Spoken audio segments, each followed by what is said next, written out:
Excuse me. And we're live. Woo! Or Hello, so world. it says. I will post it everywhere. Let's check. Check how shit. we look. Forgot to mute it. Okay. College Niner Radio. Ah, Alright, we are live on YouTube. Oh, I need to pop out chat. Duh. Hello, world. Alright. YouTube has popped out. Let's check the Twitch. Looking good. Pop that Either dish of you- out. What's up? either of you guys ever watch My Hero Academia? Yes. Oh my god. Love it. Everyone seems I- to love it, and I haven't made it there yet.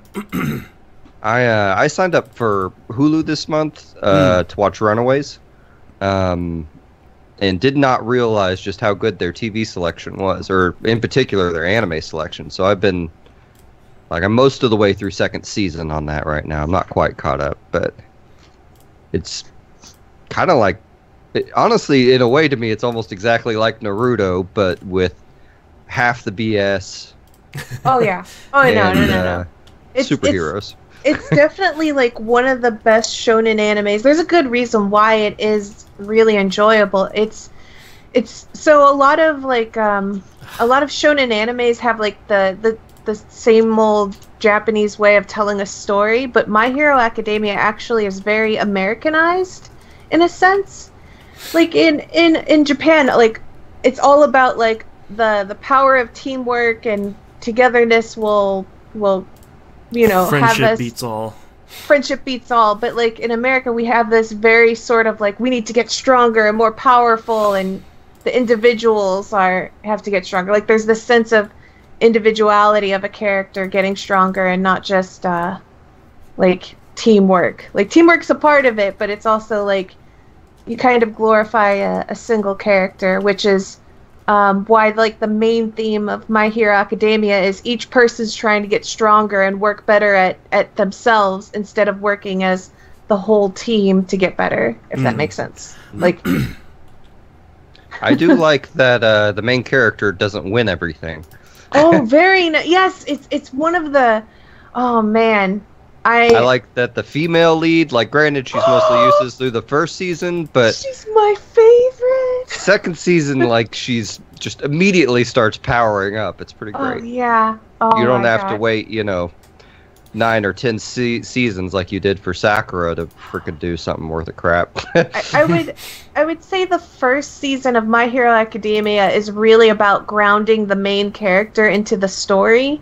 And so it might feel kind of like you don't get to know a lot of the other characters very well. They just become kind of like, oh yeah, this is side character A, B, C, but let's focus on the main character and his life stuff. But then when you get to second season, they really start throwing in all those other characters' backstories and stories just start, coming in. And it's very exciting. I like it a lot so far. I'm interested in possibly looking into the manga at some point too, but I'd have to. I don't know. Is there any good manga subscription services out there? There probably is. I haven't followed them. What I really like what they're doing with My Hero Academia is this new sort of way of making shonen anime, which is like once there's enough content to make a season, they make a season and then they stop. They're like, okay, come see you once there's enough stuff for the next season, instead of just like what Naruto did, which was let's stuff filler in. Yeah, let's keep stretching. And but then you kind of like lose people that way. Yeah. Yeah, I'd rather than wait. Naruto's was annoying, but I think the biggest, the one that bothered me the most was the, what are they called? The Bounce? The Bounce story arc in Bleach. Oh, yeah. Bleach was my example where most of it was just sort of, let's keep stretching. That was, that's pretty bad. and granted, I still think My Hero Academia, I still think you could chop a good 5 to 10 minutes of recap out of each episode. Yeah, there is a little bit of recap at the front end, but that seems to be just the shonen anime way of Yeah. last episode. Like, if they even do, like, sometimes they just are like, remember 5 minutes ago when we talked about this thing. Yeah. But, like, Naruto was terrible about that. That was... Oh, my God. That was my biggest gripe on Naruto. Well, I tried to watch Naruto after I read the manga, because I read the manga first, like, front to back, the whole thing. And then I jumped into the anime, and I was like, I was really enjoying it at first, and then I guess I hit the first bit of filler, and I'm like, what is this? And then they had like a whole episode that was 100% recap. Like, there was not even like 1% of it was original frames. I recognize all these frames. They've just like reused it and cut and pasted it, and then had like the voice actors talk over it. And it's like, what am I? I was watching that when it was airing originally. That would make me so mad. And like like those weeks would come out, and you're like, all right, here's a new episode. I've been waiting, and okay, that was a filler week. Great, cool, thanks. I will say the one thing I think that did come well out of Naruto making episodes and stuff up is the episode where they try and get Kakashi's mask off. That was a really good episode. Yeah, that was pretty entertaining. But. Well, if the filler's entertaining, that's one thing, but I was bewildered at all the stuff coming at me, and I was like, you know what, I read the manga, I'm good. Yeah, I mean, it is the exception. Like, it's definitely not the rule of... Yeah. Are you still writing stuff down, Boston? Just finishing up show notes here. There really isn't a lot of news this month. I can talk about something exciting for me. Sure. My Twitch thing is coming along nicely. It looks like if I get 2 more days of solid watchers, at least, 2 days, I will be able to be... I could be like part of affiliate. Yeah. Nice. So... I'm right there. I just need 2 good days, and then I'm there, and then I just have to wait until they review me and see, and so I have to still keep up those numbers, definitely, of course, but that's when they can review and decide whether or not to. I got the affiliate invite a couple months ago for this channel, and like I was filling out all the paperwork, and then it got to the tax form, and I was like, well. Maybe not. So one game I started that I can't talk about on the cast because it's not an RPG, but even after just a couple hours with it, I think both of you should put this on your to-do list, is Hellblade. Yeah, that's on my list. A friend got me that. It was totally not what I was expecting. I thought it was going to be pure, like, God of War, Devil May Cry style. Right. And it is not at all. Instead, it is you get a psychological adventure game about depression. It has perspective puzzles in it. It is so freaking awesome. Yeah, like, I really wanted to finish the game I'm currently playing before the show, but I didn't have enough time to finish it. I don't know if you... Battle for Achievements. Yeah, it's Achievements domain. Oh, yeah. Have either of you guys started Doki Doki Literature Club? No, but someone told me to, because they said it would be interesting to watch. Have it installed. I meant to sit down and play it, and I kept forgetting. It's free. It's 4 hours. It's free. I'm on board. I'm on board already. So the only thing is, I'm not going to spoil it because talking about any of it is a spoiler. It is a visual novel, Danganronpa. and I'm going to talk about this tomorrow on TVGP because I'll probably finish it tonight. Take the warnings at the beginning of the game seriously. It has 3 warnings. One is you need to be 13 or older to play it. Number 2 and 3 are if you struggle with depression or anxiety, don't play it. And this game is not screwing around. So like, for real, heed those warnings. And that's all I'll say. I will give it a go, especially if it's free. Yeah, it's free. It's about 4 hours. I think I'm... oh man, I probably didn't close Steam, so I can tell you exactly how far along I am. I do some pretty long streams, so it'll probably be a day of streaming. Yeah, I wouldn't push it too hard.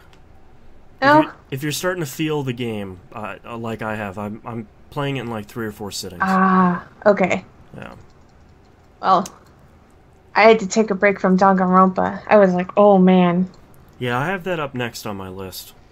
I'm playing Wolfenstein: The New Order now, just to take a break between visual novels. And Doki Doki doesn't really count because it's so short. Oh yeah, I'm 2 hours into Doki Doki, so that's not too bad. Okay. I'll give it a go. It's a thing. I'm glad you reminded me about it, because I got a handful of games I want to dip into before we do our end of the year stuff on Carousel, and Yeah. that was one of them I meant to hit up just from the weird internet buzz it was getting. But it seemed like people were more excited to see someone stream it who had no idea what it was than anything. Yeah. That will be a trip. It's just watching someone experience it. I was warned that it's not so much scary as that it will mess with my head. That was all I was told. Yeah, I wish people didn't tell you that. I don't want, like, the thing that I'm gonna focus on is like when I talk about it on TVGP is it reminds me a lot of Spec Ops: The Line, where it isn't what it is.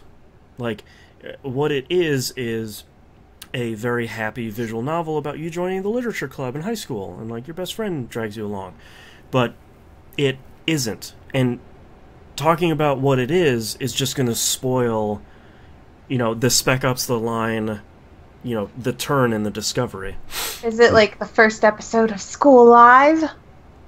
I don't know what that is. It's an anime. The first episode of School Live, you think that you're watching one thing, and then you hit the moment at the end of the episode, and you're like, this was not what I signed up for. Totally different. Yeah, I knew some of what it does, and I wish I hadn't known that, so I'm not going to spoil it for anybody. Cool. It's 4 hours and it's free, so... Yeah. And like any crap box of a computer can run it. I think it's written in RenPy, so there's the requirements are super low. And how often do you get to go into a game that you know literally just about nothing about? So that's for real, yeah. Yeah. That's kind of my excitement about it. I don't know anything except that it's not scary, but messes with me. So I'm like, okay. That's how I felt about Prey this year. And everyone's like, Prey's really good. And I was like, really? And then I played it, and I was like, oh, this isn't at all what I was expecting, and this is really good. Okay. Toman says, listening to the description gives me hateable boyfriend vibes. Yes. It is not a game I have played, but I know what that game is, and I get the impression that they're similar. Wow, I never actually gave... Is it hateful or is it hateful? I think it's hateful. I never gave that game a chance because I literally just thought it was supposed to be like some weird pigeon dating simulator, so... Apparently it is until it isn't. If there's a good twist in it, then I might be interested. Are you telling me it's not that? Yeah, apparently that's all I ever thought it was. That's just what I got from this conversation, so I don't factually know. It's not. So I've been watching BoJack Horseman on Netflix. I don't know if either of you have started watching that. I've seen a couple episodes. It's the saddest thing I have watched in a really long time. And like some people have said, like, oh, it's a pretty serious show. And I started watching it, and I was like, oh yeah, okay. Like I could see how some of this is serious. And like halfway through the first season, it's like, oh, okay, that's a real bummer. So like, I feel like that's what Hateful Boyfriend is. Man, if I had all the money in the world, I would buy it and play a lot of these games. I have a Hateful Boyfriend actually on PS4. I don't remember if it was on sale or if it was part of PS Plus, but I'd always heard things about it, and I was like, well, I might as well grab it. I wrote it off because it was... A pigeon dating sim? It looks like a pigeon dating sim, and I was like, yeah. I don't need that. Yeah. Well, and seeing all the game critics get excited about it, I don't know, for some reason that turned me off to it, too. Yeah. Oh.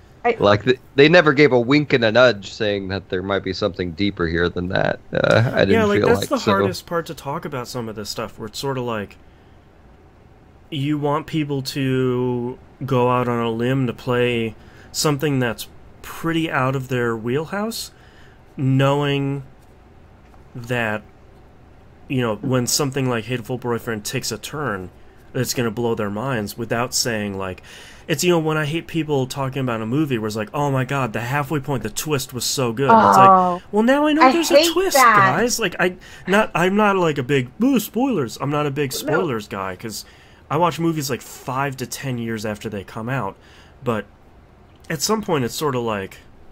I do hate that, though, when someone's like, that's not a spoiler, I just told you that there was a twist. I'm like, but that's... Now I'm waiting for the shoe to drop. Now I'm just sitting there the entire time waiting for it. I'm no longer going to... Like, you enjoyed the twist, but now I'm not gonna enjoy the twist, and you've ruined that twist for me. I get that same thing, except when people say the movie is the best of something. Oh, right. Like, anytime someone overpraises something, then I go into the movie immediately thinking, there's no way that this is going to be there, so I'm nitpicking it as Let's it goes. watch this piece of crap. That happens.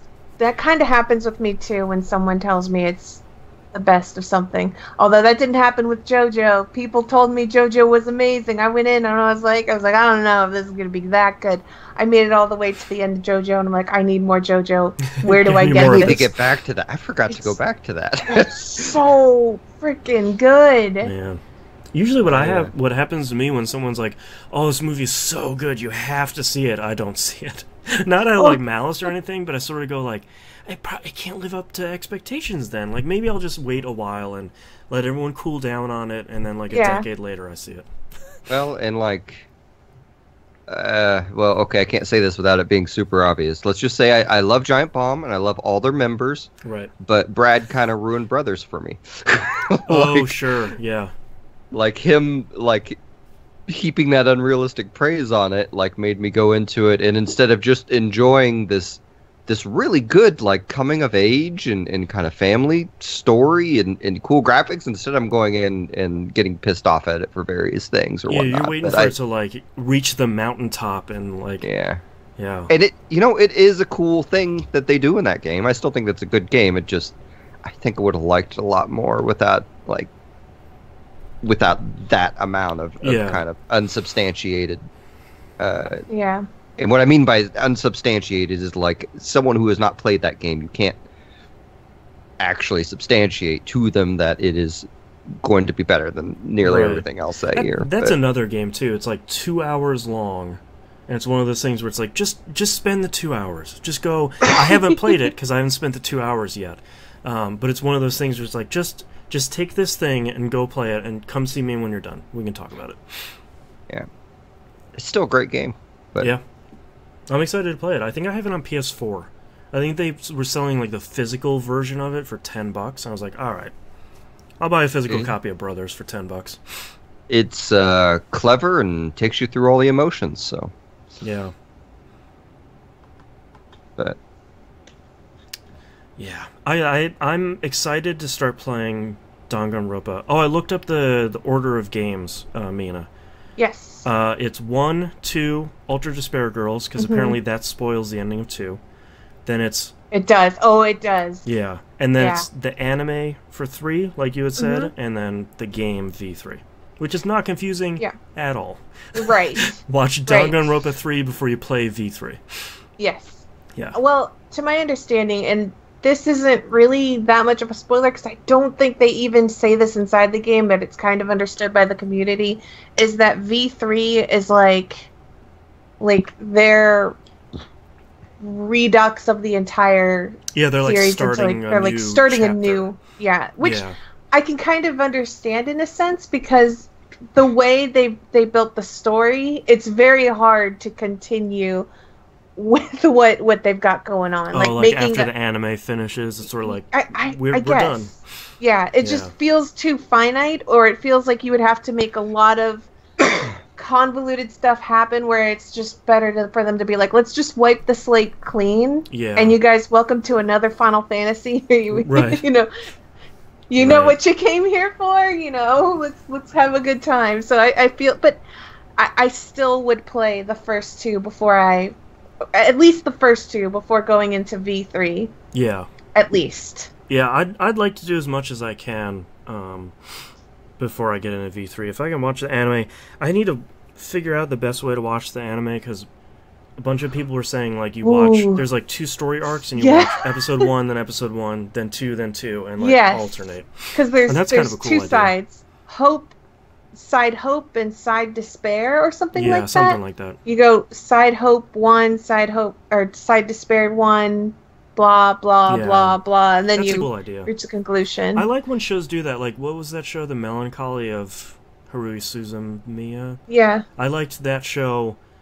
I watched that when it was airing as well, and it was all out of order, and I sort of dug that. Yeah. Yeah. All right. You guys ready to kick this thing off? I am absolutely ready. Let's do it. Let me find where artwork went and remove pre-show. There we go.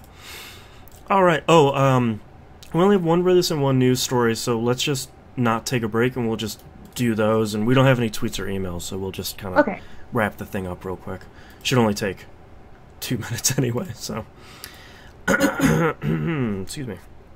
All right, starting in 3, 2, 1. Welcome back to another episode of Picking Up the Pixels RPG Love. I'm your host, Boston. Joining me, as always, is Musim. Hello. And Mina. Hi. Let's just get down to it. Musim, what have you been playing this past month? So after last session, I had a real itch to play Tokyo Mirage Sessions, so I did. Okay. So I went back and played through the first dungeon, and it was nice walking over everything until I ran into one of the what are they called? The dangerous enemies. Yeah. And because I was doing, New Game Plus, the dangerous enemies, like, because you go to most of the dungeons twice in that game. So I was getting the end, like, game dangerous enemies, so I just went in without saving, and, oh great, here's a boss fight. I just got party wiped. Yikes.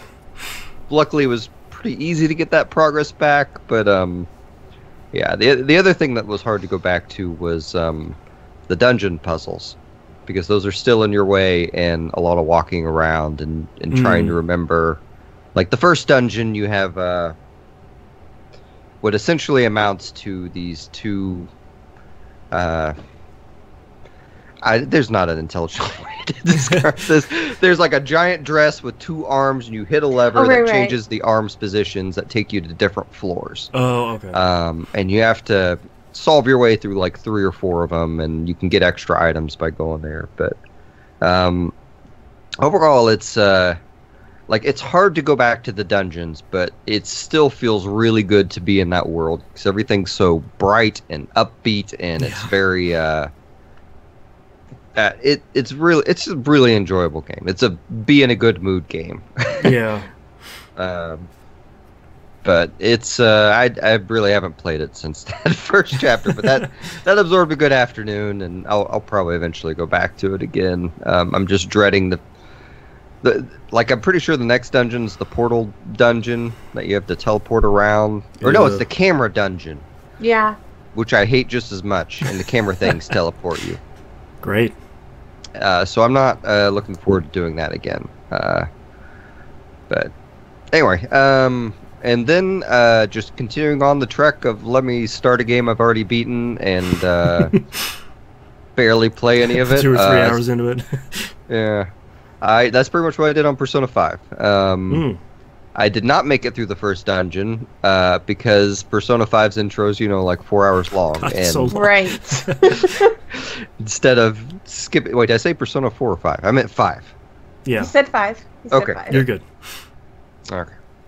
And like that... Oh, that's right. That's what made me hop back into it. They had that sale on the DLC, and I didn't think 25% off was a good sale because I was still paying $60 for everything, but I did. Because I'm a sad human being. Well, you got all the costumes, and it changes the battle music, and it's all cool. Yeah, well, and I'm not even to the part where I can change costumes. Oh, bummer. I'm not even to the part where like you get everything from like a box in your room, and it hasn't let me clean my room yet. You know, like I went through You're still the at the part initial. where everyone's yelling Kamoshida. Yeah, I went through the early. Let's take a tour of the first dungeon you're eventually going to get to. Yeah. And went through a few days of school, and everyone being bummed out that I'm me, and I meant to go play a little bit more, and just didn't get back to it. Let's see. So, and that's the other funny thing about the DLC sale is what I should have done as a human being is just spent $15 on these summons, right? Mm. You know, get the various characters from the other games to summon, but out of that $60 price point, 45 of it was the stupid costumes that I bought. Oh wow. It's not a wise use of money. But I don't know. I've lost a lot of faith in Atlas, and having these sales, I feel like maybe someone at Sega's influencing them. 2017's been a bit of a hard year for Atlas. Yeah, and I may be just misdirecting blame because I really want to believe in Atlas, but yeah. Anyway, so Warframe had their first event in the plains of the Eidolon.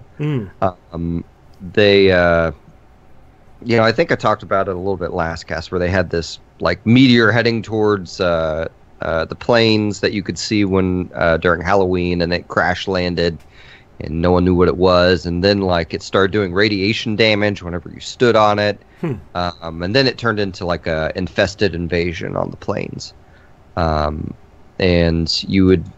Like, it was, like most things in Warframe, it's a little, go a little cross-eyed trying to figure out what you're supposed to do on these things, because you have to craft a toxin and then equip it into your gear and take it into the mission, and then it's like this 5-part mission where you go into these previously sealed underground caves, which are all really kind of cool to get into, but the problem is it's the first thing you do, and it takes a while to get under there, so it's generally just whoever's in the game first runs down and gets the canister and runs out, so you don't really get to enjoy whatever new area that they made down there.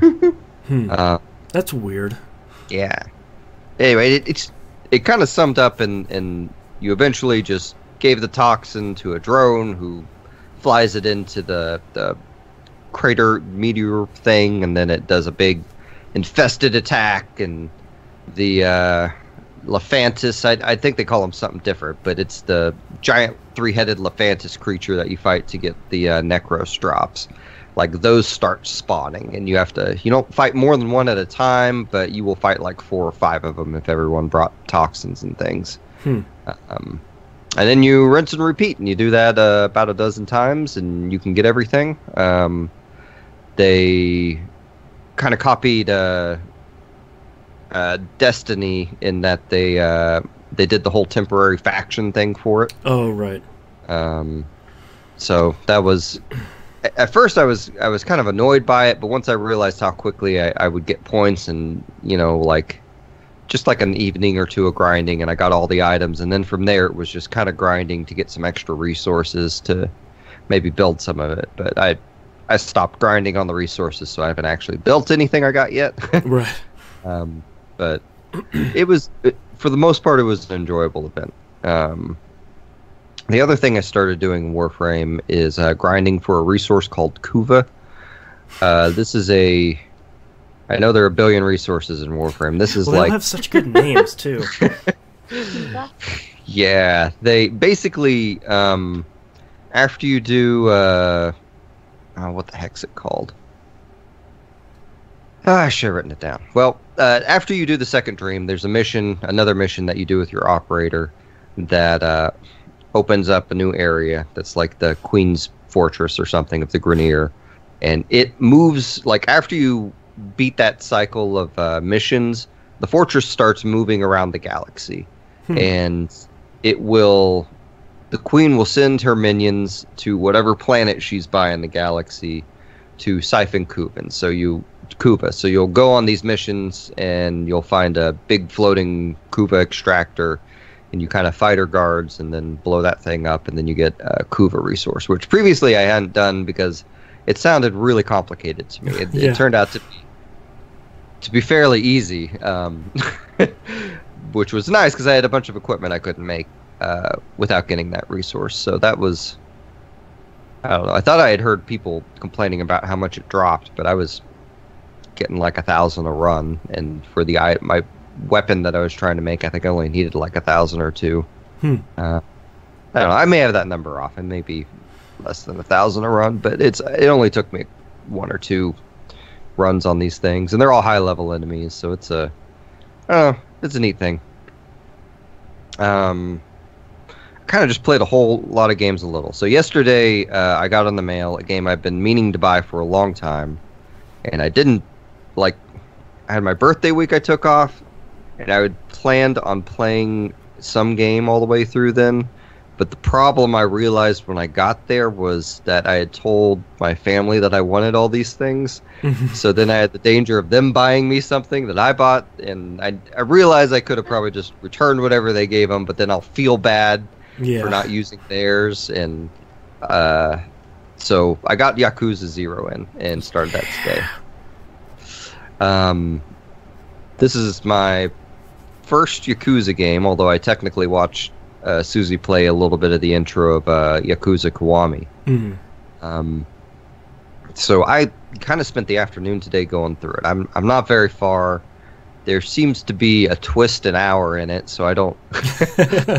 I feel like that... I get the impression that's most of the Yakuza games. We're like, this is going pretty well, and then... what? Well, it's like... I don't... Maybe I'll just spoil a little bit of the beginning. It's like, oh, the guy you beat up was murdered, and it's your fault because you beat him to death, and oh no, like an hour later into the story you find out he was shot.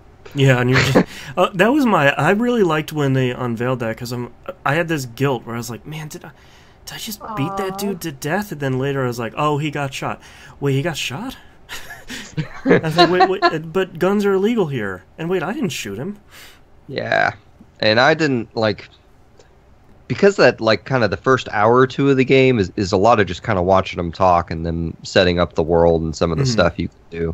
I didn't have I didn't feel like the main character was my character yet, Right. I knew he was going to be, but I didn't quite have that mental association. But now that I'm in it, that game is totally a brawler.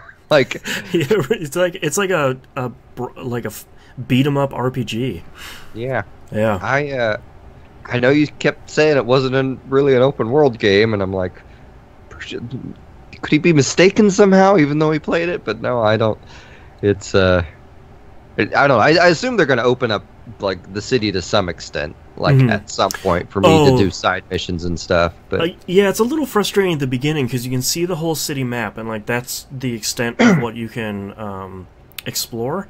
But they do that thing where they put the little blocked sign on the map, and it's like, okay, man, you get this one street and you're gonna walk up it and your goal is gonna be at the end. It's like, yeah, but look at all this stuff. Yeah. I want to go around it. Yeah.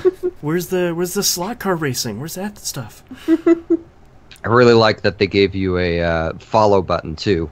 Yes.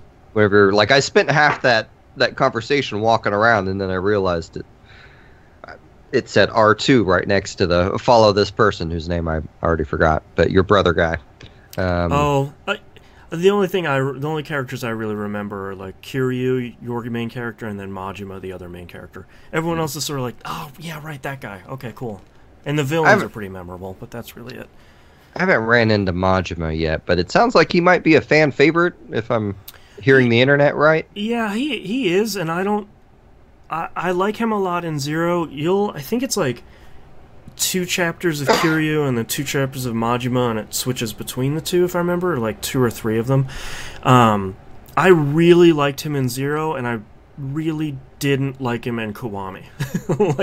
And I sort of get the impression he's memorable for something he does in a later game when he originally got introduced, but I sort of don't want to spoil myself on Yakuza now because I'm deep into it. So, I mean, now that they're just evidently going to start re-releasing all of them, Yeah.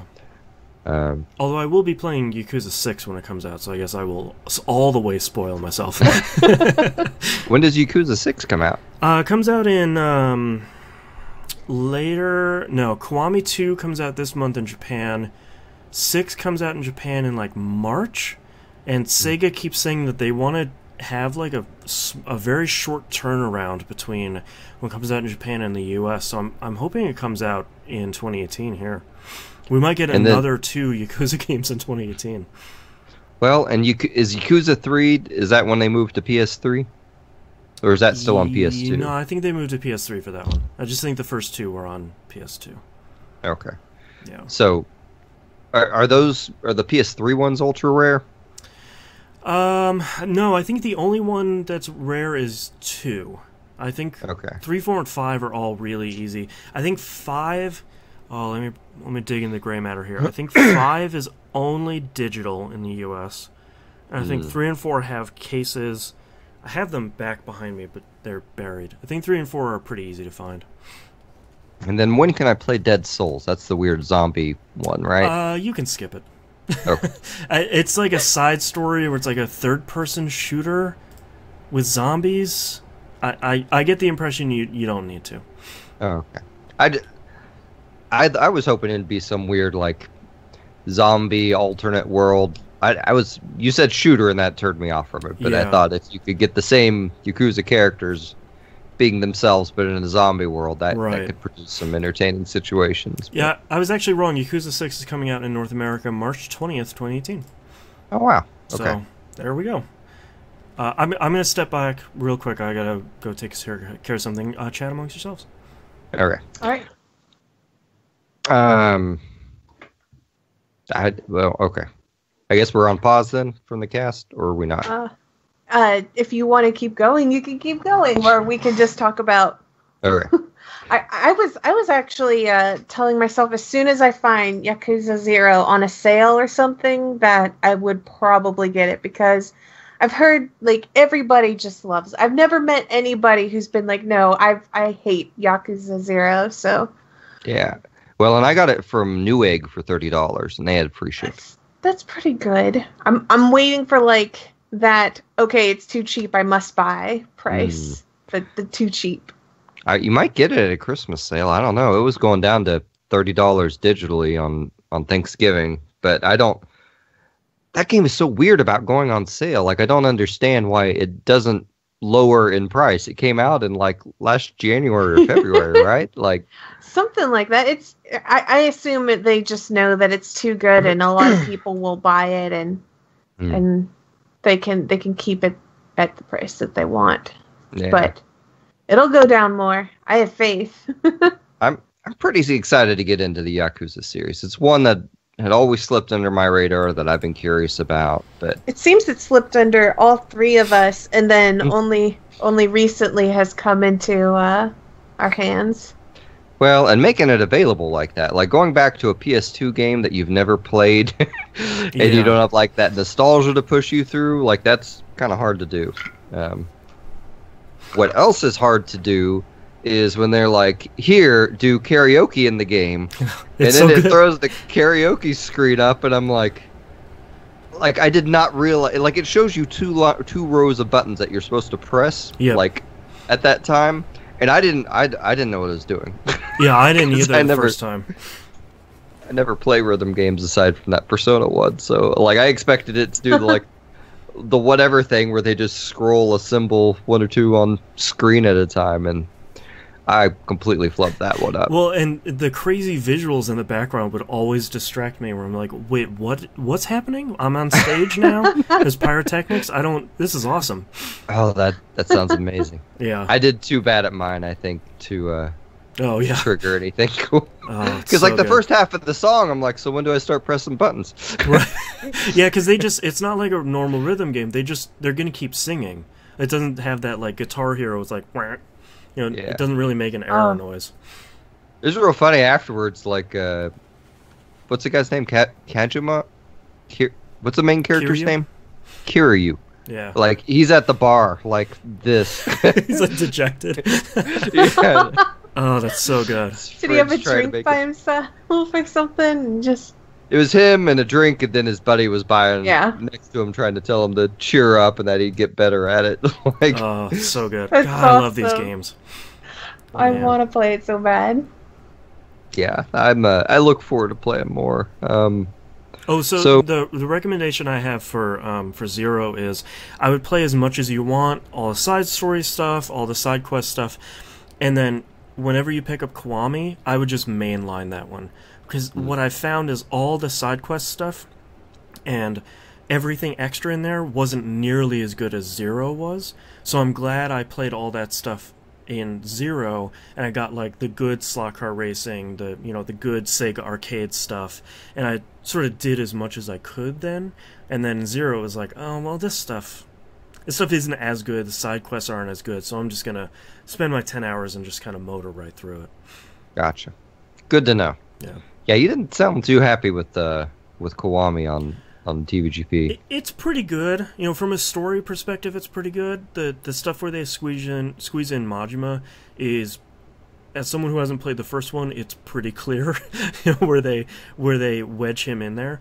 Overall, I was pretty happy with the story by the end, but even with the improvements they made, the story still felt like a PS2 game.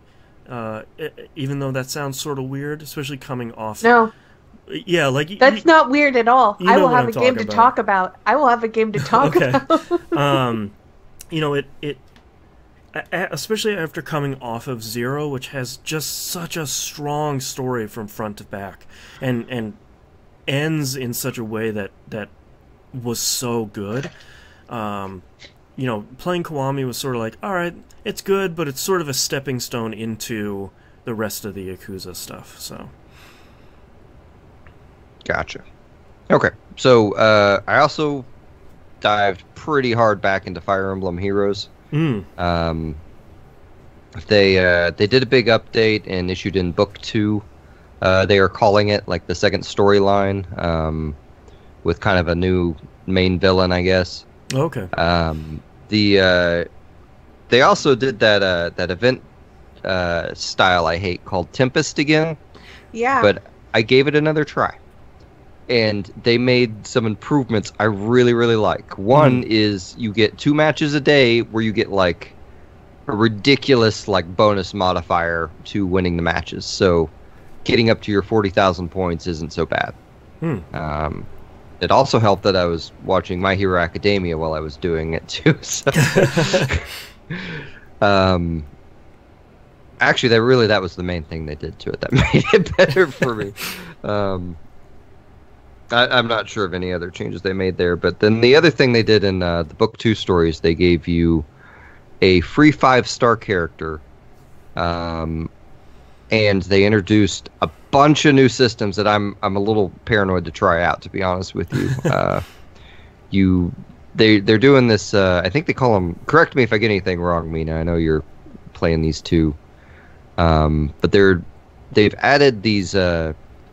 Sages or priestess or whatever type classes, and they can confer a blessing to a character as long as you have one of their items that will double the amount of SP that they have, which is what they use to level up their skills in that game. But again, I'm afraid to do that. The other thing they've done is I just blanked out on it. It was a you can craft weapons, is that right? Like, all the new systems, I am afraid to do because I have finite resources at the moment. Right.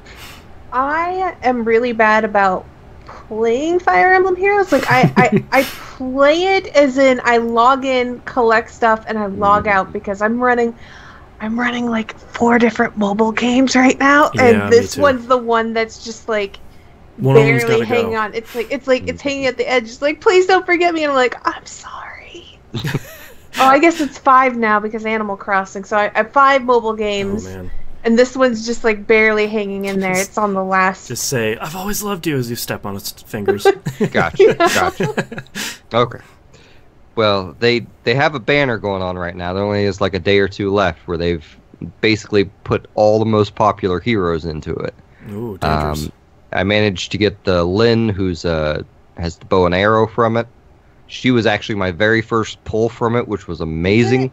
Is it the legendary Fajorum Princess of Ice, or is it like which one is that? Yeah, it's the one where they show the new 5-star character that they give you. Yeah. Wait, they gave you her? Yeah, you have to start book 2 to get her. Oh, okay. She's just free. Gotcha. Yeah, you just run a couple missions and then you get a 5-star character. She's pretty good, actually. Nice. She looks awesome. But the it's the legendary Fiorum Princess of Ice, and if you pull her on that, then that's probably unfortunate because you'll get her for free anyway. But I've been trying to get Hector from it, but it's just not going to give me Hector. You don't have a Hector yet? I don't. Hector changes the world. Like, basically, once I got Hector, it was like, so this is what it's like to be on that side of the game. This is true power. I don't even know how to describe it. It's like before I was playing a game, I was playing Fire Emblem Heroes non-Hector edition. I got Hector, and it was like, this is now Hector edition Fire Emblem Heroes. Well, and wow. I know I don't have a Hector equivalent, but Green Ike is pretty durable. Yeah. Oh yeah. Like, he at least can take all, like, I can't remember what I have him set up. Oh, that's the other thing they introduced, is now you can craft the equipable abilities. I forgot what they call them, but yeah, I don't. Like in the game, like before, you had to basically get like 40,000 points on a Tempest thing to unlock them.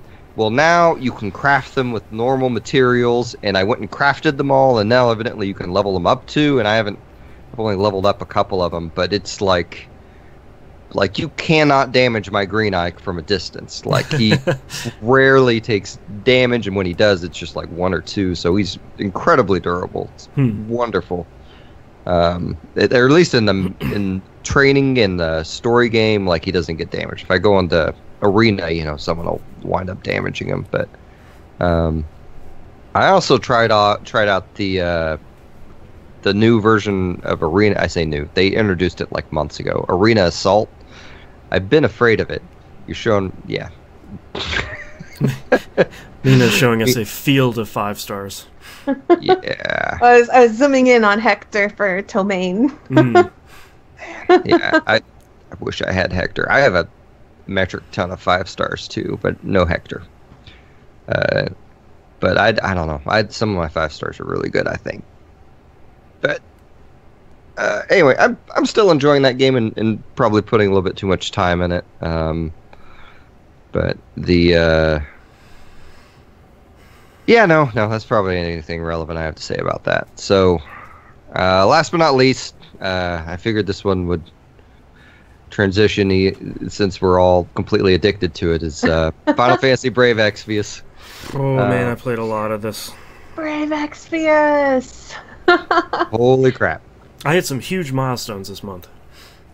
So, I just want to say, I'm really glad both of you are enjoying this, especially you, Boston, because I've had a couple of friends who started at the same time as you did, and then, of course, fell off because I think they introduced the game.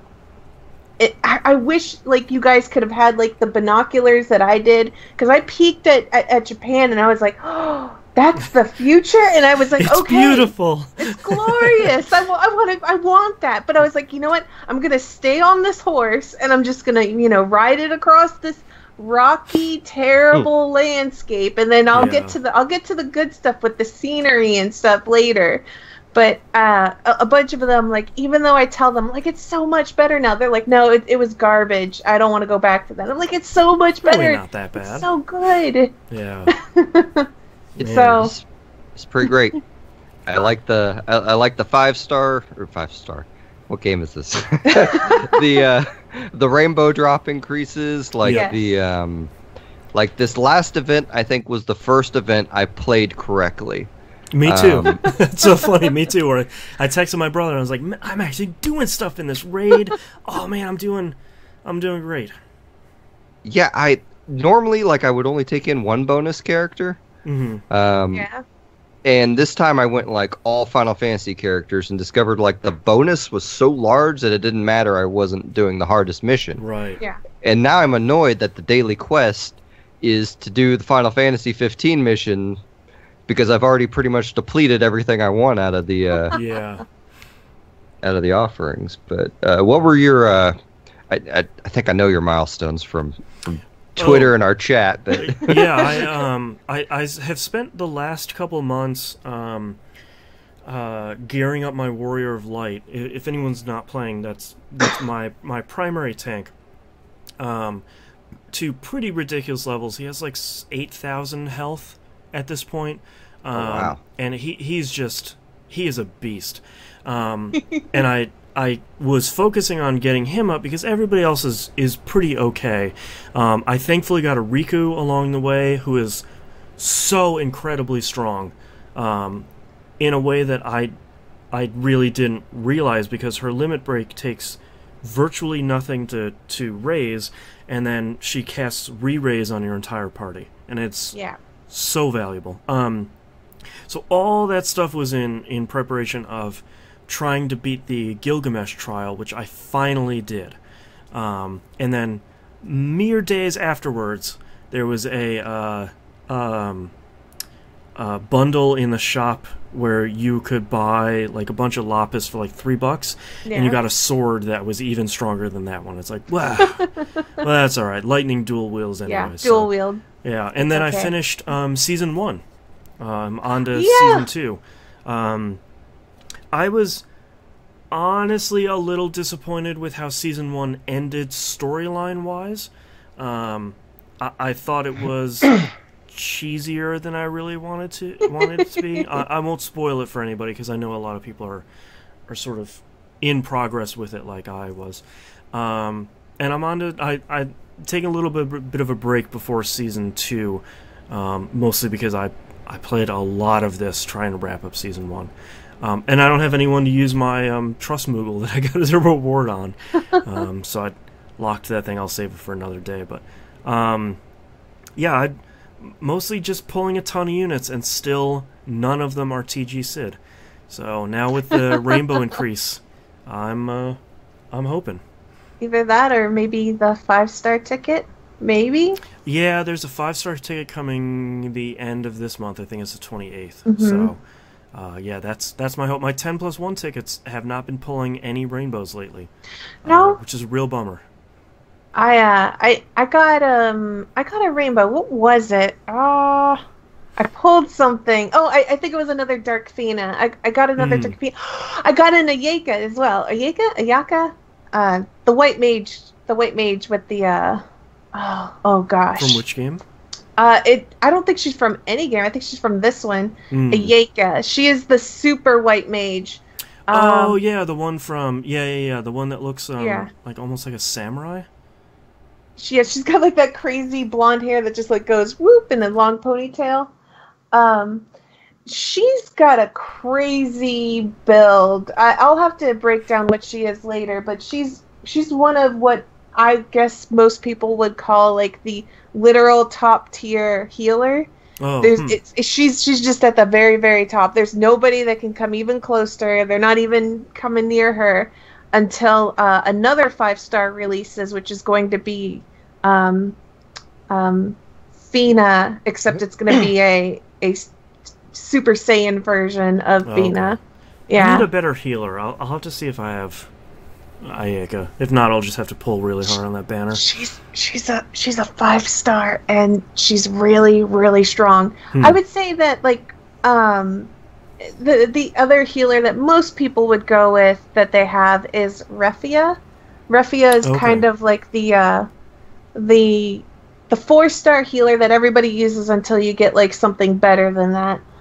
Luca will be pretty good. Eventually they'll update Rosa.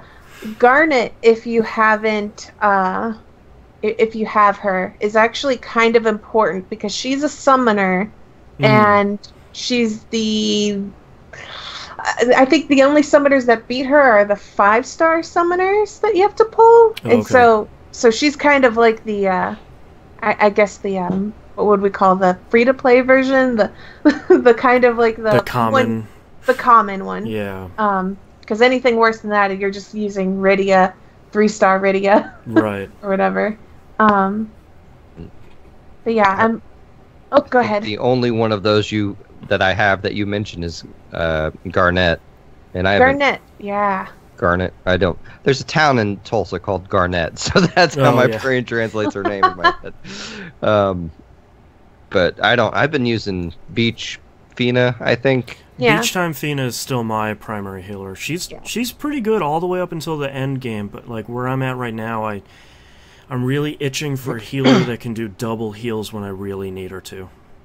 I would try to get Refia. The only thing Refia really lacks is dual cast. She doesn't have that. Yeah. I don't know when, but we will be getting a Final Fantasy 14 event, and on the 14 event, they basically hand you a 5-star healer. Oh, nice. Y'shtola, and okay. she comes with dual cast. I think that's the one my brother was talking about, where it's like you should pull hard on that banner. Just do that event, like, you know, bust on that event as hard as you can. She's a free one. You don't even pull. You pull with raid currency, and you get her. Yeah, and so everyone gets her. There's no way you won't get her. But nice. Just make sure you log in and do that. And that's kind of their way of making sure that everyone kind of gets a healer that can heal in the content, because you kind of have to get a dual cast healer at some point. Yeah. So near the end of Season 1, that game gets incredibly difficult. Yeah. Yeah, I'm in Mydia, whatever the magic place is. Yeah, Mysteria, I think, yeah. I've been going through that storyline, and I don't... Man, I'll tell you, fights with the Veritas of Light, man, those were freaking rough. It's hard every time. She's so crazy. Yeah. She is absolutely nuts. Yeah. Like as a character, she is... Maybe he has her priorities out of the line, but I guess that's what makes her a villain. But yeah, man, this game is good. Yeah, I just checked. I do have Refia, so I'm gonna have to start. I have a 3-star version, so that'll take a little bit of work. But it's Cactar Island weekend. So. Oh yeah. I forget, but did one of you say that you got an Ash, or was that someone else in the Discord? I have Ash. She's amazing. Is she a healer? Well, okay, so this is really, really difficult. She's a mage, but her ability, Heaven's Fury, which is an ability, is a heal damage. So it AoE damages, but the damage she does in the AoE heals your entire party. Oh, wow. So she's like a damage healer in a sense. You boost up her mag stat, and you can probably do some nasty stuff. Yeah, she's pretty sweet. Yeah, I need to figure out a better party composition. Really good for arena. Well, and I took your advice there from Discord. I still have not won an arena, but I now have a team I put together of mages and her. Yeah. It's like Kefka, that free black witch unit with the hat that has dual cast black magic. I forgot her name. Victoria, I think. Yeah, that's her. I forget who else. Yeah, I feel so. The thing is like the way a lot of the content works is kind of doesn't translate well to arena, because in arena it's not really about your stats; it's about what abilities you use. Yeah. So it doesn't matter how much you hit a cap at some point of damage that you can do, which is 999. And that's the maximum amount of damage you can do in a single hit. So if you're multi-hitting, that does not apply here. Yeah. You can do more than that. But if you're doing a single hit, like if an attack does a single hit, that's the maximum you're going to do. Magic's really good because a lot of people don't really build up their spirit as a defense stat. And additionally, it's a lot easier to just kind of like hit them really hard with magic by just aiming at whatever is their weak point. Right. So it's that sort of thing. Hitting them with status effects, especially if you're in the lower tier, they don't bother putting status effect resistant equipment, so that's really nice. Like at most you might find one unit, like, you know, apply a status effect. So is there a lower tier? Because my experience with the arena is I die generally within 1 to 2 enemy turns. So what you can kind of do is when you're picking someone to battle in the arena, you can actually see the rank they are in the game proper, like their player rank. That's what I go off of. It's on the right-hand column, I think.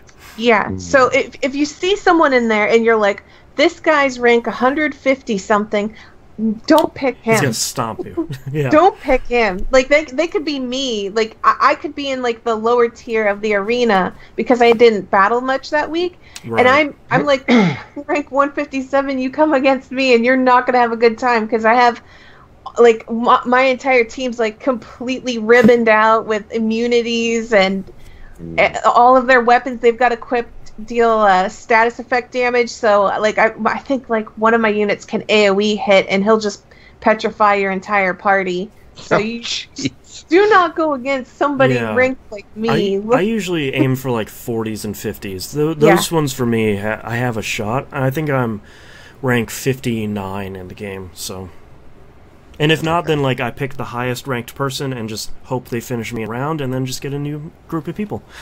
Yeah, and try to equip your party with like HP as well. Like once you get their attack high enough, just HP them out like as much as you can, because that's a good way to stall out a fight. And if you ever pull a second Ashe, I highly recommend you run 2 Ashes in the arena, because they can just do Heaven's Fury together and they'll chain. And so they'll chain while also healing your entire party. I've gone to like literally about 10% health, Heaven's Furied, my health all the way back to 100%.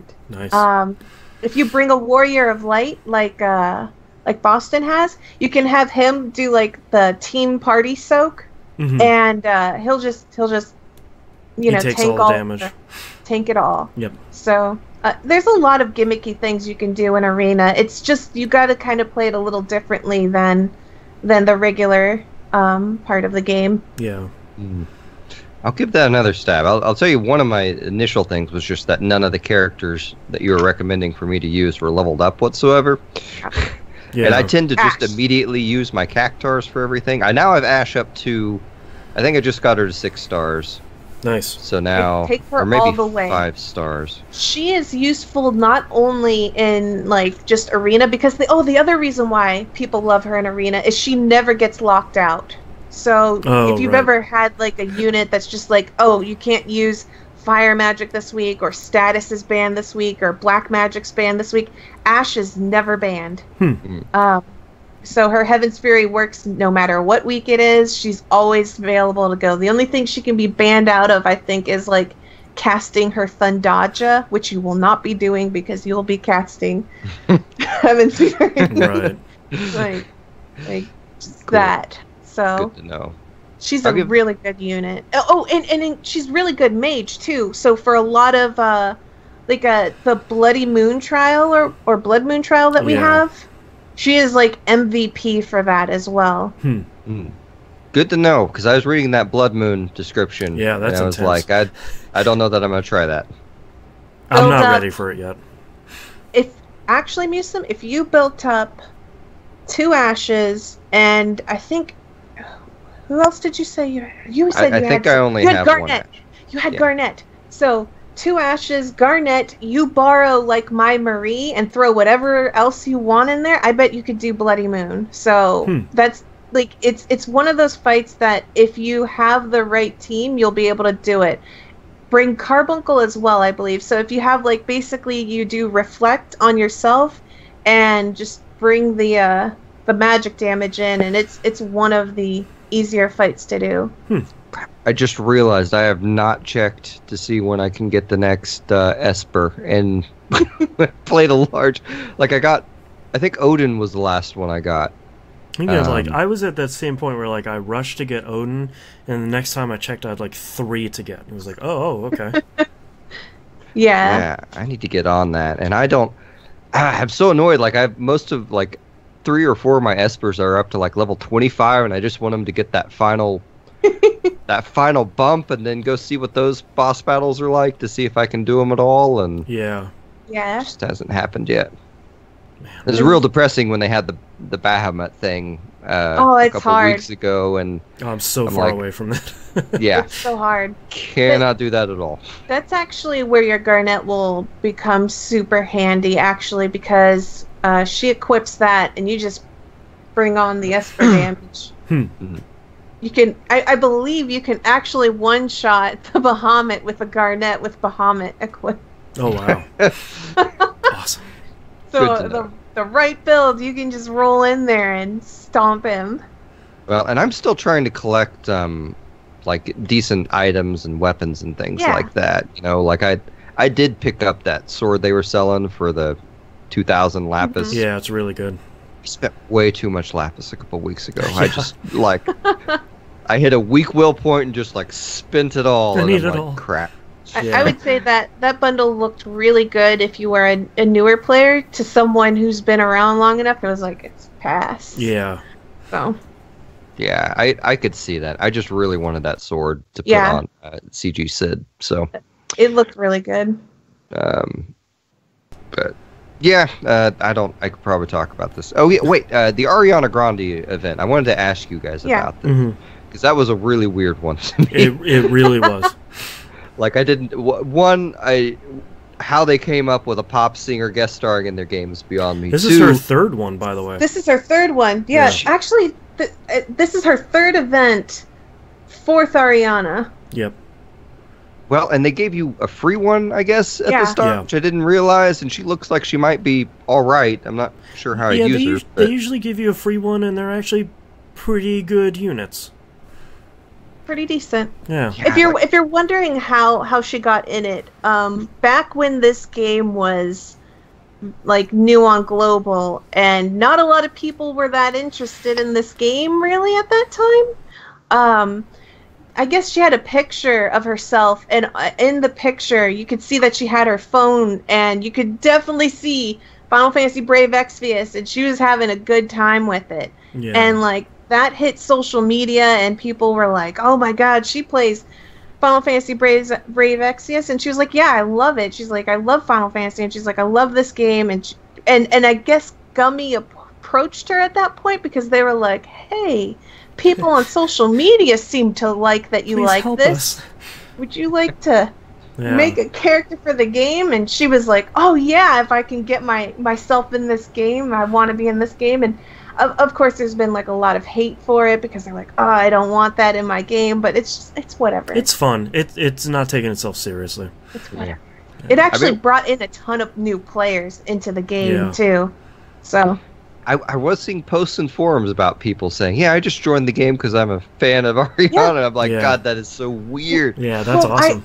I remember looking at the statistics on the game's purchases and stuff, and you could see the first week that the first Ariana event hit, like, seriously, the game's numbers spiked. Yeah. And I was like, well, you know, people complain on the Reddit that they didn't want this pop singer in the game, but you know, I would argue it has done nothing but help the game. Yeah. So, well. I mean, if that, I wasn't too happy about the here's a character locked behind you spending $150, but yeah. At the same time, like, I'm not in a gotta catch 'em all mode. I'm just in a gotta get some of them mode. Yeah. I'm trying to remember exactly why that had to happen, but I think they played that kind of right in a sense. The reason why is that they had to do this 3% banner at some point, and the problem was very likely the week before they did that, they weren't going to see sales at all. Like, people were going to be like, what, 3% rate? Not pulling. Yep. Not pulling anymore. And then, like, their numbers would have just been, like, you know, really sloppy looking. That would have looked really bad to Square, but they had to do it. Because the alternative of that would have been to just been like 3% rates now, and then everybody getting bad and just like have this huge backlash of like, that's so unfair. I spent money last week and now you did this week and I didn't get informed, and then you would have just had like that sort of reaction. So I feel like they played it right by throwing in this banner that had like a purchase limit that would guarantee it, and it also not be a banner that people would be like, why'd you do it on this banner? This is the banner I was really missing out. really missing out on this banner, you know? So I think they did it right. It may have seemed kind of bad, but I think this was the best outrage that we could possibly have for this situation. Yeah. Gotcha. I mean, it didn't ruin the game for me at all. No. I played a little bit of the event, and I didn't get much from it. But I mean, I did get a Ling, and yeah, I did too. That's awesome. That's nice. Yeah. So hopefully she winds up being good. When I say that, she's supposed to be decent right now, isn't she? She's decent right now. She's pretty useful for a lot of things. She has a natural 40% evasion to her unit, so she's very easy to get to full evasion. She was our first character that this is going to be brave Exvius talk, but so for those of you who don't tune out yet, but Ling was one of our first characters that was able to reach max evasion, so she can actually cheese a lot of fights where if the enemy can't actually do magic damage and can only do physical damage, she can just, you can just put her on auto, walk away from the 400 game. 400 turns later. Yeah, 400 turns later, she wins it for you. That's how a lot of people did some of the really, really tough fights early on. They were just, I can't beat this fight, but Ling can dodge everything. But so I do have time. So, I wouldn't say that's the best way to go, but she also has like a AoE raise that she has built into her. So in another sense, you could have her just kind of graveyard your party. She has a lot of neat little tricks in her. She's just a pretty decent unit to have. I expect that she's going to actually receive buffs because as a whole, the global player base really likes her a lot, and she was one of the first units that global hand designed and didn't just do something really stupid like stick a hat on a character that already existed and make everyone mad. But like they actually like carefully made this character, and everyone was like, "Oh, I love her design. She's cute." And so I have a feeling she's going to receive some sort of nice update, probably during the Chinese New Year. Oh, it's probably when it's going to hit. So nice. I have the feeling. That's just a guess. Well, that is all I've been playing. So. All right, Mina, what about you?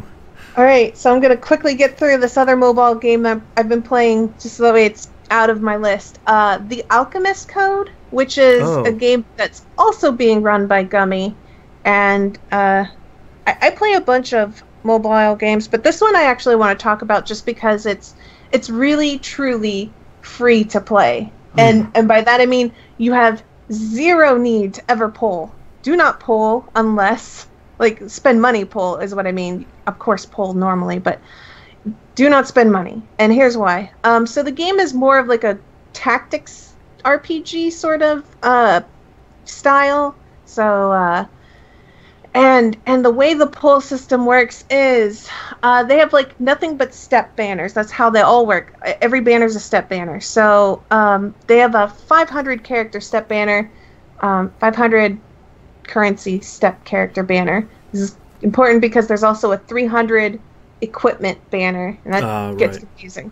So if you want to play this game, and I'm just going to get through this real quick, is do the step 1 of 3 for both equipment and character banners. So that's 500 currency and 300 currency respectively, and that's all you ever do till this game dies out and you don't want to play anymore. Just do only that, and you'll have enough currency for the rest of the game life. The only other banners you can go all in on, or even if you wanted to buy on, are the collab banners. So like when they get the full Alchemist banner or whatever, collab or Disgaea or whatever, those banners are worth pulling on. I mean, since it's Gummy that's owning it, I imagine there is a potential to see Brave Frontier. Well, no, I know there's a Brave Frontier, but there might be a Brave Exvius one too. I would expect that to possibly happen. That'd be cool. So, the reason why this is very easy to be free to play on is the 5-star units have like a 10% chance, meaning that you will very likely see rainbows. You'll very likely see the best units. And additionally, every unit in the game currently, aside from the latest banner, in the future we know can be grinded out. Like you can actually collect them through grinding.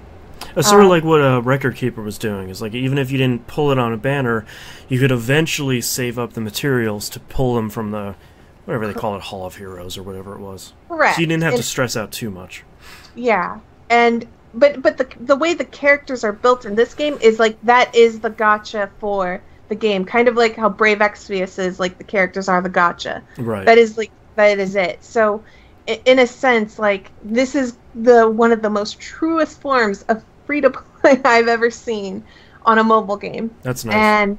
And so it's really nice for people out there who are just kind of like, well, I really hate how gacha games are just like they become like this total pay to play sort of thing. Cash grab. Yeah. Yeah. This is definitely the game to play if you're just like, I'm not about that. It's pretty alright. I still prefer Brave Exvius over the Alchemist Code, but the Alchemist Code is new, like it just launched like maybe 2 weeks ago or something, like a global launch. It had like a soft launch earlier on in Sweden or something. Anyway, it's pretty good. And if you are maybe not into Brave Exvius, maybe give Alchemist Code a try. It's pretty good. Moving on past that, I played a little bit of the .hack.gu Recode, which is... Oh, right. Yeah. So we were talking earlier about, like, how Kiwami feels like a PS2 game. Oh, yeah? .hack.gu Recode feels like a PS2 game it's a real PS2 game. With like, a new coat of paint over it, but it feels very PS2, which and it feels PS2 in like multiple ways. It feels PS2 in the way that the story is being told. It feels PS2 in the way that like the gameplay handles. So I think if someone's really sensitive to that sort of feeling, they're probably not going to like it. But I mean, there were so many story dumps. I started to feel like I was watching an anime that let me play every so often, like right. every 20 minutes I might get to play for 5 minutes and then it's back to right. Watching the anime. And I was like, oh, this is sad because I really wanted to stream that game, but now I'm thinking to myself like, there's no way I could stream this. You're just gonna be sitting there all day.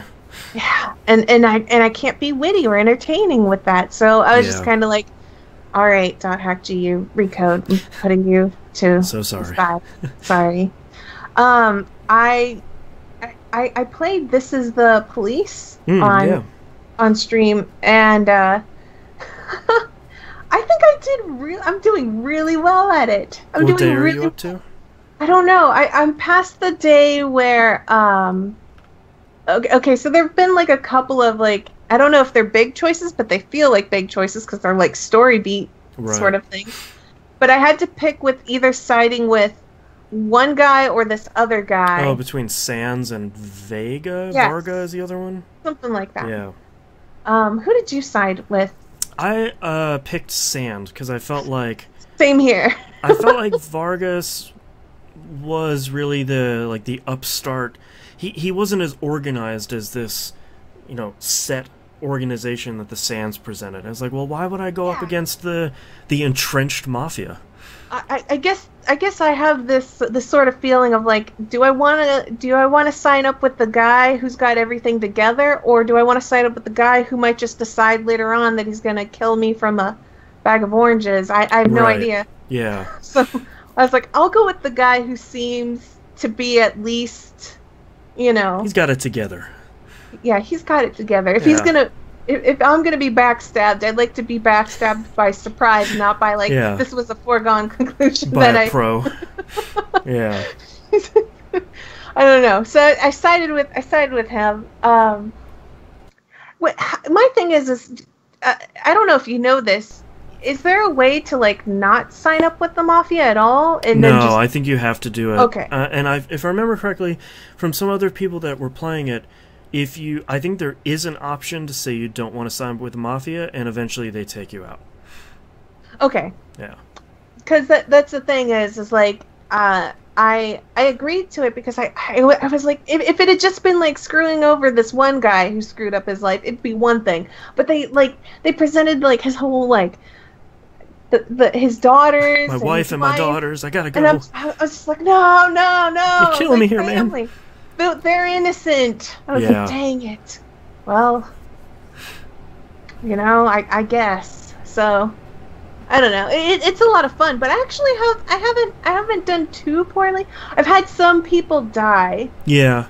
So like some staff has died, but other than that, other than like a couple of staff deaths, which were like 3 or 4. That's not bad.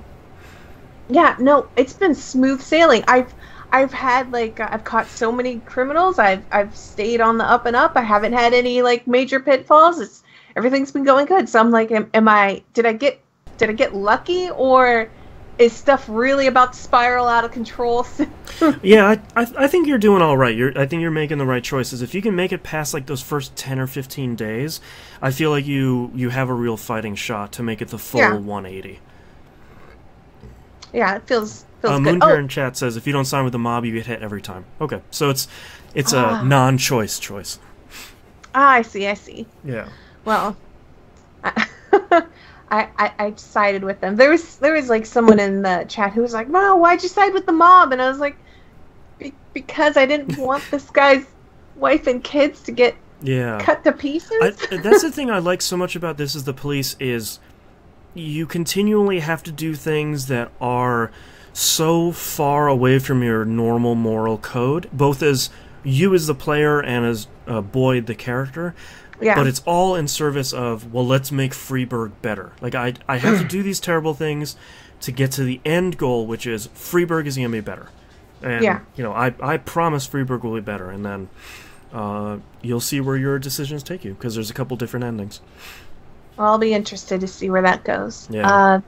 The other game that I've been playing, and I don't even know how I'll even really talk about it. I guess I can compare it a little to, like, the first game is South Park. Fractured but whole. Mm-hmm.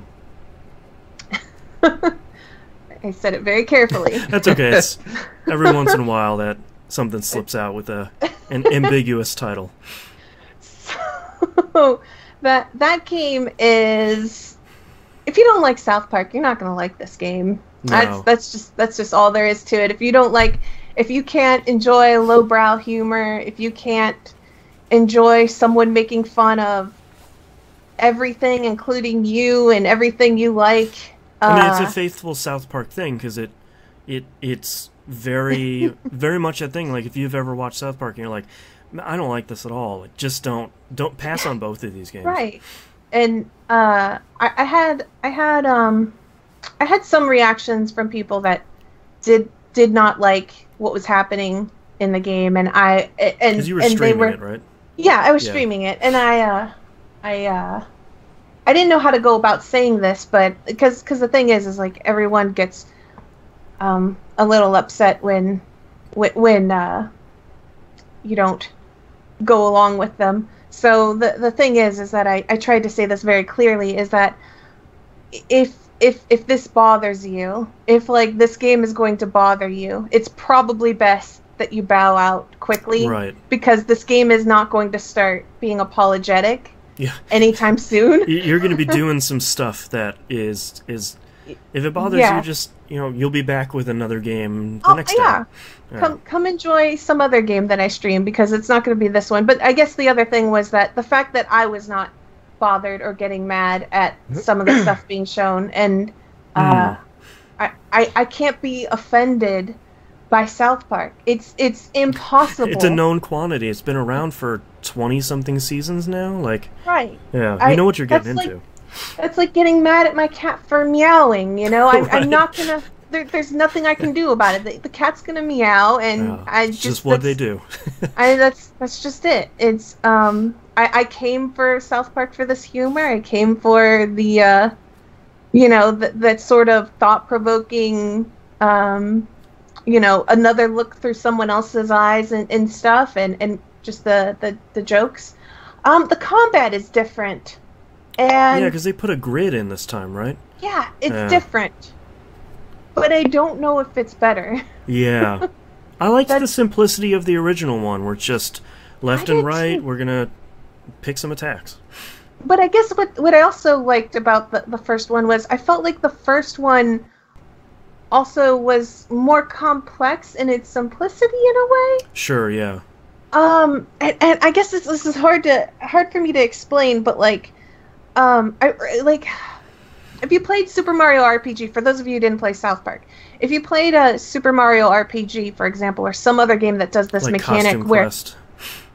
Yeah, like if an enemy is about to strike you, you have the ability, like if you're really good with your controls, you can like kind of block and nullify the damage. Right.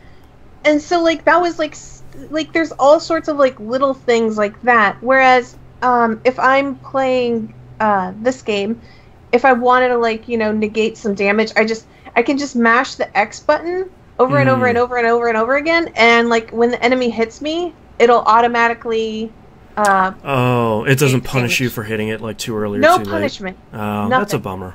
So like basically when it's enemy turn, I just mash the X button and I'll get it. That's a bummer. So, yeah, so and the other thing is that like everything is like super telegraphed. So even though it's like grid based, everything is being told to you, and it just feels like the combat isn't as interesting or as fun as the first game. And I don't know how to complain about the second thing, but I'm gonna complain about it. Okay. I do not like Uplay. Sure. Just as a system as a whole. As a system as a whole. So I bought this on Steam, and I did not know. Both Musim and I are like, yeah, okay. Yeah, I did not know it was going to drag me to Uplay. Yeah. And this is bad on me because it does say there in the game, but I didn't think about it. I just went and bought it. And now I know why there's mixed reviews, by the way. Yeah, because you think when you see, like, Uplay required, it's like, oh, right, I have to, like, log into my Uplay account and in the game, and it's like, no, Steam is going to launch Uplay that's going to launch South Park. Yeah. And it's like, well, that sucks. and it's the game doesn't really say that it belongs to Steam. So because I use, like, other computers inside my own house, other computers to play this game, Uplay is not wanting to play ball with this. Because it thinks you're pirating. It's like, it thinks I'm pirating. Hold on. And I'm like, listen, Uplay. I'm literally, like, I'm 2 steps to the right. I can see it. Yeah. You know, this belongs to me, but you're going to do this. So, it frustrates me, and I know this should not be a complaint against the game itself, but I'm gonna complain about it. I mean, they made it part of it, you know. I mean, Ubisoft is already, they've always had really bad PC, like, don't pirate this game requirements, right? Like, yeah. I'm so, I don't like that. So that's, I shouldn't blame the game for this. This should be against, Uplay itself and not the game. Well, obviously not as bad as loot boxes. I mean, this is kind of the, like, I've been mad here's Deus Ex, and then the day of we're gonna add in all this extra crap you can buy with real money stuff. You know, I mean, this is clearly part of the package, and it, I think, should be judged with it. I wouldn't do this to PUP, but if anybody wants to hear me complain about loot boxes, like, meet me on Discord sometime, and I have long hated loot boxes as a system for a very, very, very long time. I didn't even like it in Overwatch. I don't care that it's cosmetics. Yeah. I don't like loot box as a whole. The only loot box I like is in Borderlands. Yeah. Okay? That's the only loot box I'm okay with. I think the frustrating thing about the Uplay thing is it would be easier if it wasn't available on Steam, because I think the expectation with Steam is you click launch game and the game just launches. If they would say, well, it's not available on Steam, but it is available on Uplay. That's fine. I'll go over to Uplay and buy it there and launch it in Uplay. But having this extra layer of almost obfuscation between the two is sort of like, come on, guys. Like, just let me launch the game. And Uplay's just not a good launcher. Like, Origin eventually got there, and like GOG Origin, is I always a think, good launcher, but Uplay is just, it's clunky. Yeah.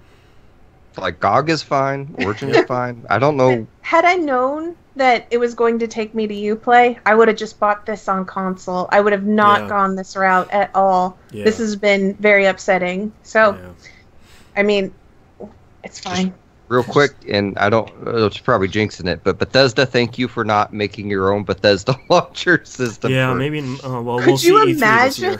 this year. I feel like it's a matter of time. They're gonna do it, and then like none of the mods we like is gonna work, and say it's hello just gonna to Beth Launcher. I mean, I understand that companies want to get their own, money because Steam does take 30%. A chunk. They want that 30%. Yeah. I get it. I totally. But please stop making your system so annoying to navigate. That makes me not want to buy your games. Yeah. So now, from now on, if I ever find out that Ubisoft has like any fingerlings in this games, I'm just gonna be like, no, I'm not gonna buy you on Steam, and I'll have to consider where I'm gonna buy you because I do not like this launcher. But anyways, I've griped about something not affecting the game at all, but affecting the game.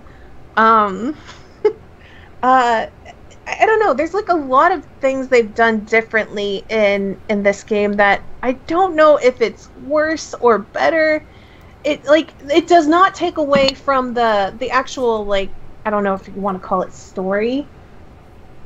It's definitely not taking away from the jokes or the story. What it's taking away from is a lot of like the combat and like the non-story, like the gameplay stuff. The gameplay stuff is being effective, and I don't think it's like being effective in like a good way. It feels worse than the Stick of Truth. Right.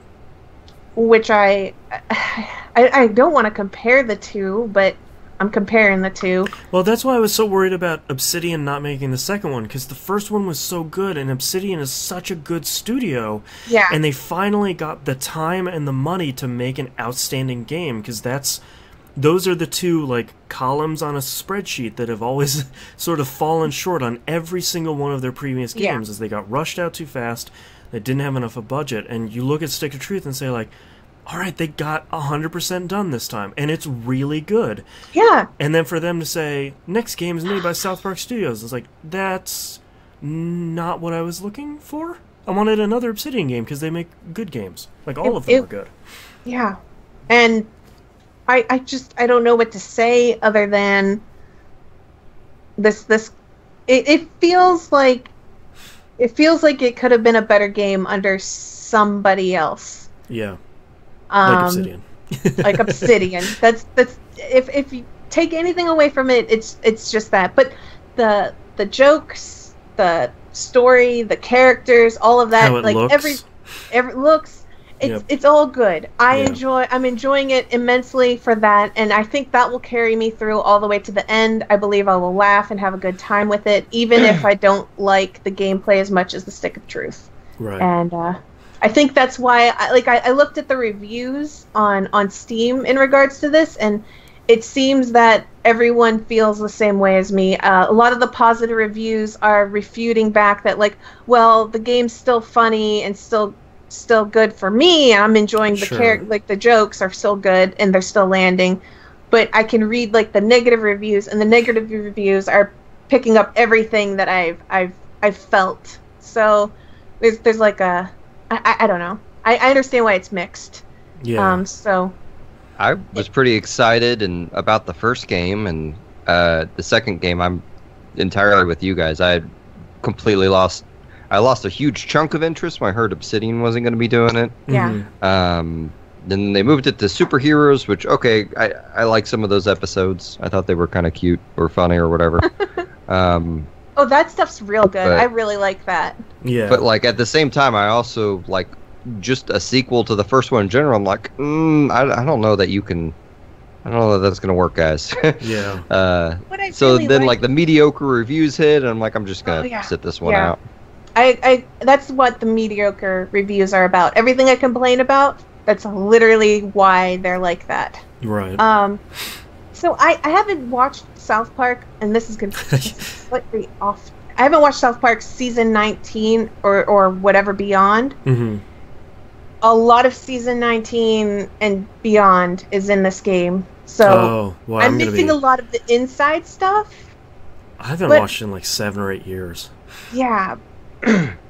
But on a positive note, from what I've heard from like a lot of people, season 19 of South Park has been basically like the second coming of South Park. Like it's that like South Park's getting like a lot of its bite back with that season. So I guess like it makes sense that they included like a lot of 19 in this game. Right. So I feel like I need to watch because some of this stuff is like hilarious on several levels, and I don't even understand all the inside jokes, and it's funny. Right.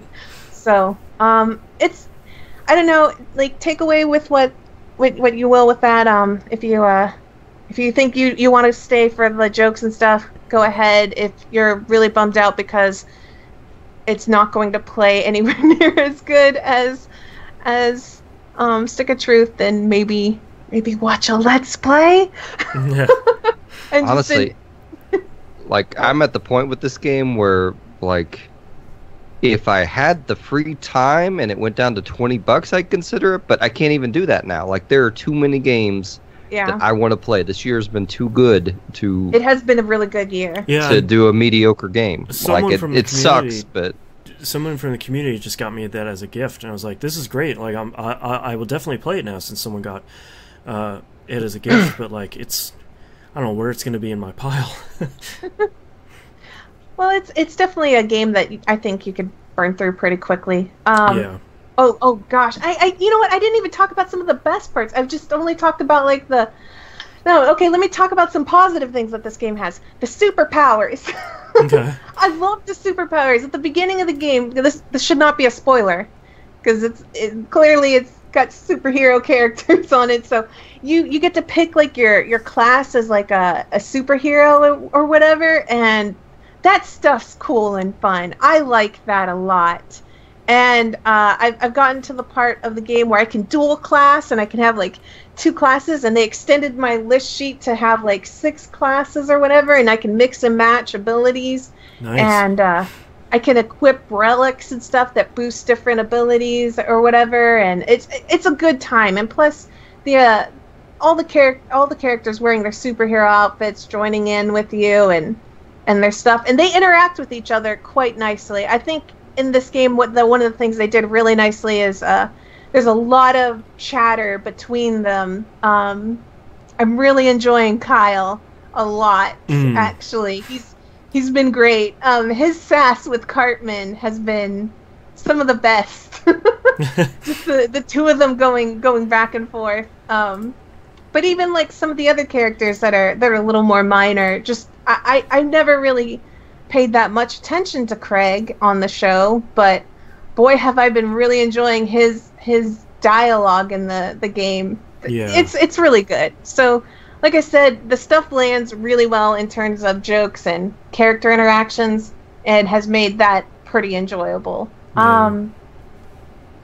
So that's that game. The last game that I played, and I don't know how to really talk about, is Danganronpa V3.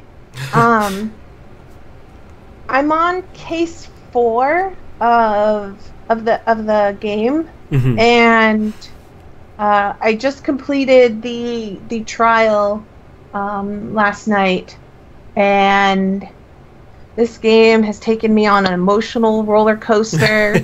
like every good visual novel. Yeah, that's a sign of a good visual novel. If you're just like it's hit me so hard, and like I've had highs, I've had lows. You know, I've had every type of happy, sad, angry, just like every emotion has been hit so far with this game. I I don't want to oversell this game, but it's been one of the best rides on a visual novel I've ever had. It's so tough to talk about visual novel sequels too, because like from the beginning of the game, it's a spoiler. Because like, well, it picks up from the no, that's a spoiler, and it does the other no, that's a spoiler. This person's back, but that's a spoiler. It's. I guess the one thing that I really like about Danganronpa, and the reason why that I insist that you have to play them at least 1 and 2, you have to play at least 1 and 2 before moving on to 3, is because they set up a lot of things based on you playing the first 2. Right. Not even story beats. It's not even. It might not even have anything to do with story. It's almost like they're setting your brain expectations. The way your brain is going to think going into this. Like when I play a Phoenix Wright game, for example, I already know how to play and beat a Phoenix Wright. Right. Like the second you put it in my hands, I know what options to pick. I know where to look. I have this. My brain is like fine tuned for Phoenix Wright. Like I'm so genre savvy with it. That's how it works. Danganronpa has a way of. They already know, because you played 1 and 2, how your brain is going to work when you enter each case trial. So they like to tweak with things and change it up and mess with you. So I feel almost like not only do you miss out on the story by skipping 1 and 2, you kind of miss out on that experience of them drawing from your expectations and giving you a experience that you really just will never have again if you go back and play the first 2 after you beat the third one. Right. So that's the biggest thing. I love this game.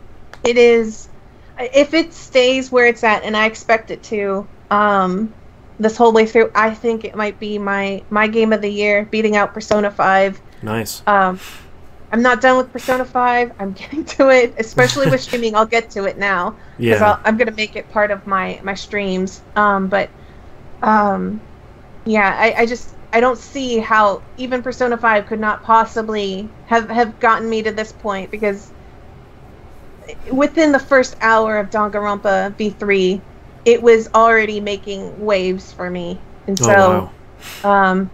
what a great game. I really think if you like visual novels, to try out the Danganronpa series. And that is all I've been playing. Boston, how about you? The only PUP-related thing that I've played this past month is I've finished and platinumed Chaos Child, which I talked about a bunch on TVGP. So if you heard me talk about it over there, I'm going to repeat some of that stuff. Apologies in advance. This is the 3rd game I've played from the Science Adventure team group. They made Steins Gate and Steins Gate Zero. And I have a lot of thoughts about Chaos Child. It is a sequel to a game called Chaos Head, which we didn't get here. And Chaos Child does directly reference Chaos Head, but never in a way that I feel like I missed anything. They do a really good job explaining, like, here's all the crimes and here's the mystery that took place. It was like 6 years before or something like that. And part of the big, not a spoiler, but part of the big thing in this game is the murders that are happening in Chaos Child are replicating the ones that happened in Chaos Head. So part of the big mystery is, number 1, why are there murders, and then number 2, why are they lining up between these 2 time periods.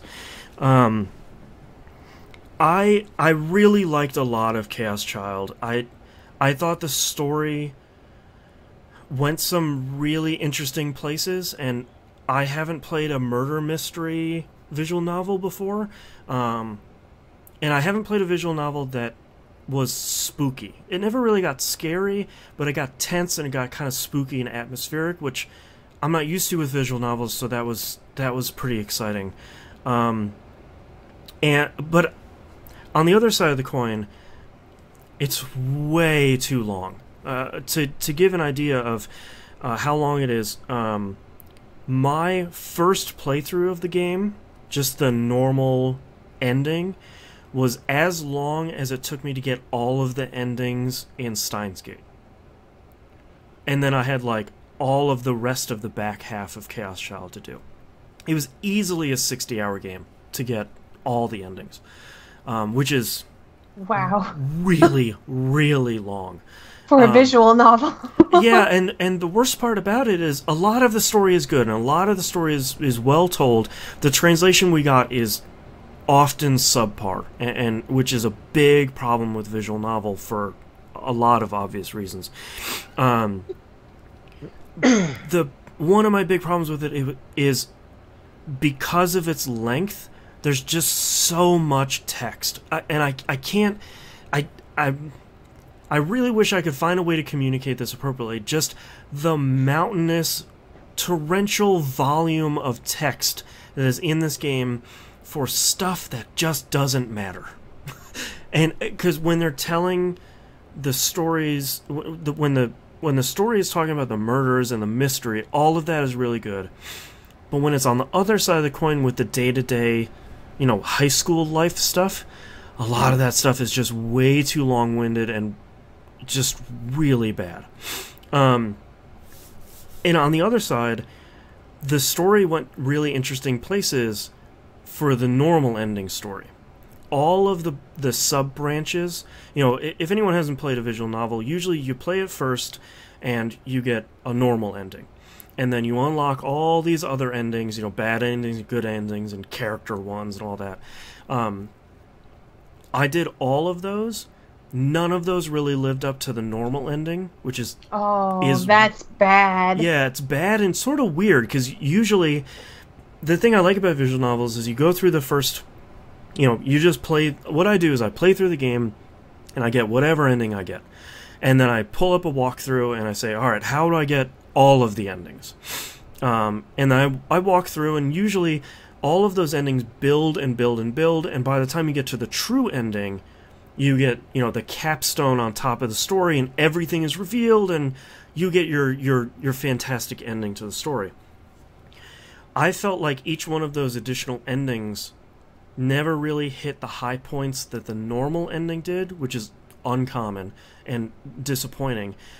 And then when you get to the true ending, the storyline revelations that happen there to sort of wrap up the whole story, they didn't really earn it. So, usually at the end of visual novels, they're kind of dropping bombs on you, like, this is what this really meant, that's what really happened. And I'm going through it, and I'm sort of like, yeah, okay, that's sure. But, you never really alluded to this stuff. You never really could pick up the pieces. I'm thinking of something like Virtue's Last Reward. Yeah, I was thinking that too. Yeah, as you get to the ending, you're have all these fragments in your mind where it's like, well, maybe I think that wouldn't make sense, but what about this? And, is Ice 9 back? What's going on? You have all these pieces, and then... BLR was amazing. Yeah, as soon as you put them together, the game shatters that and says, all right, well, here's what actually happened. And you're like, oh, that's incredible. And by the time you get to the true ending of Chaos Child, you're like, that's what really happened?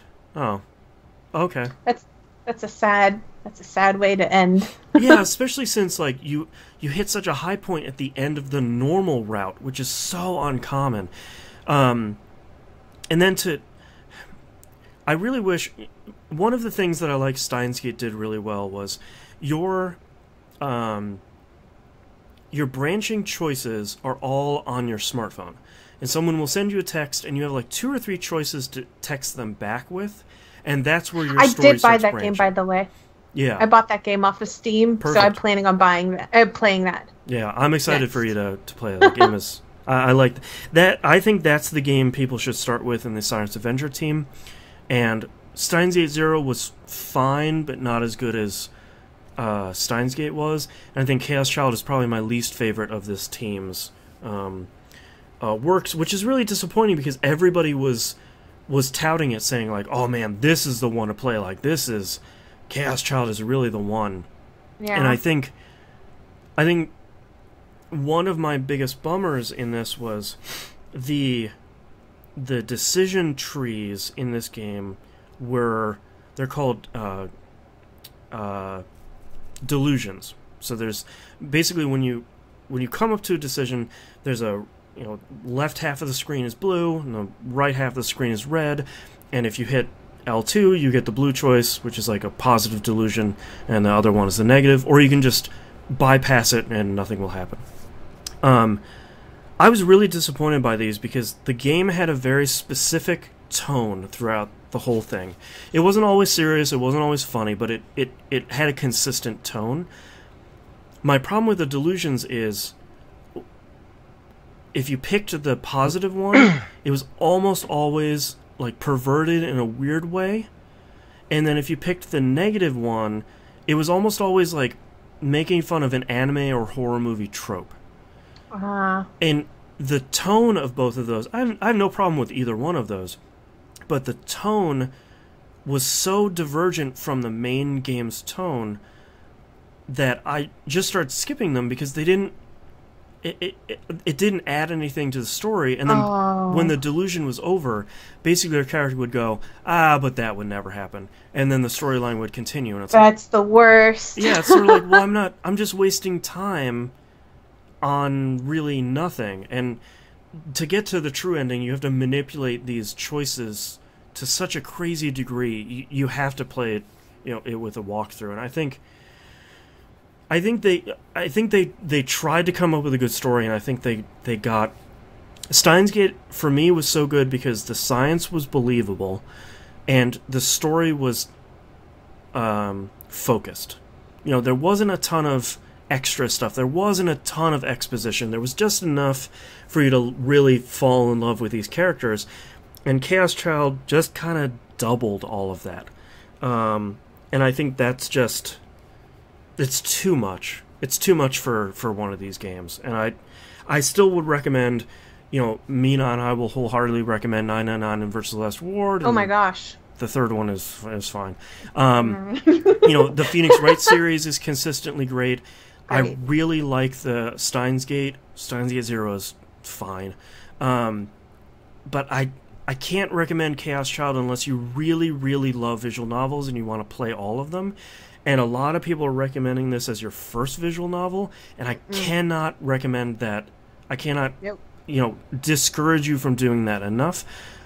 Play 999, play Steins Gate, play the first Phoenix Wright game, play Danganronpa 1, like, play one of those 4 first before you get to anything that's of a lower quality like Chaos Child is. And I feel each one of those are like slightly different, and they have like different mechanics going on in them that you'll get to enjoy. Like one of them's more point and click, one of them's more puzzle solving. Right. So you'll get a cool trip on what like visual novels can be. Yeah. By playing each one of them, because they're very different. And I really have to give a lot of credit to PUP for bringing this game over, because visual novels don't do that well in the West. Especially they came out with a physical edition, which is crazy. And it seems to be doing pretty well, but the thing that's frustrating to me with visual novels is the translation is everything, because all it is you're reading a book. Like you're reading a book on your PS4, and the translation is so important that this game, it falls short that the text you're reading on the screen and the text in the backlog are often different, including character names. Oh my god. Which is sort of like and the thing that's frustrating is no one's relying on... This isn't a Call of Duty game. You're not gonna miss a million sales by pushing it back a couple of weeks. Like, just push it back until you get it right. We're all gonna buy it anyway. But we want a good product at the end of the day. So I hope they continue to come out with more visual novels, because I really like them, and I think they often do a good job. But Steins Gate 1, the original Steins Gate, was written so well and translated so well. 0 had a bunch of problems, and Chaos Child has even more problems, and I hope they don't continue this trend, because I worry that would mean that we don't buy any PQ visual novels, so they don't come out anymore. That'd be a bummer. I definitely will not.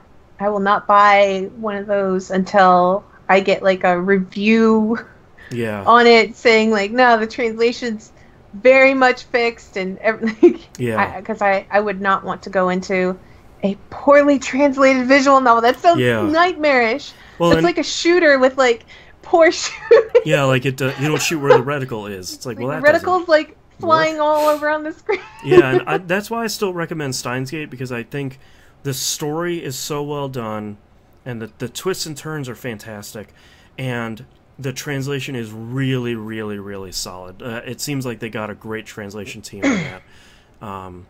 But yeah, Chaos Child is sort of I don't really regret my time, but it's not something I would really recommend to anyone unless they really want to play every visual novel on the market.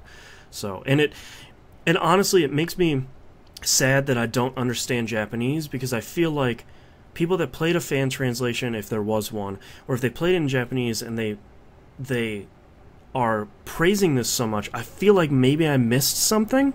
Like maybe that's the translation we got, that it was missed to the point of so much of it that, I didn't enjoy it because of that. But do you think the Delusions being translated better would have...